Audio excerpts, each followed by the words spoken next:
স্বপ্ন চুরি করে কি নিজে বাস্তবায়ন করা যায়? না। কারো স্বপ্ন চুরি করে আপনি কিন্তু আসলে সফলতা পাবেন না। কারণ যার স্বপ্নটা আপনি চুরি করতেছেন, সে কিন্তু স্বপ্নটা দেখেছে একটু, একটু করে কিভাবে আ সেই স্বপ্নটা বাস্তবায়ন করবে। তার কিন্তু একটা পরিকল্পনা থেকেই যায় যে, আমি এইভাবে বাস্তবায়নটা করব। এইভাবে আমার জীবনের রাস্তার পদক্ষেপগুলো করব।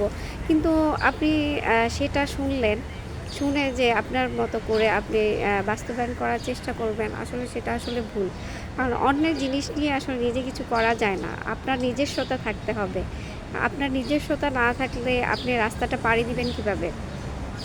যে স্বপ্নটা বাস্তবায়ন করার জন্য পরিকল্পনা করেছে, সে কিন্তু রাস্তার ম্যাপটাও আ নিজের মতো করে গড়ে নিয়েছে যে, এই রাস্তাটা আমি এইভাবে চলবো।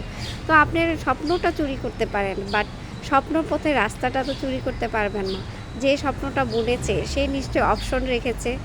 তো চুরি করা জিনিসে আসলে কি সফলতা পাওয়া যায়? পাওয়া যায় না। চুরি করে আসলে সফলতা হয় না। আপনি অন্যেরটা দেখে শিখতে পারেন। বাট অন্যের স্বপ্ন হুবহু চুরি করে আসলে আপনি জীবনে কিছুই করতে পারবেন না। আপনার নিজস্বতাই তো প্রকাশ করলেন না।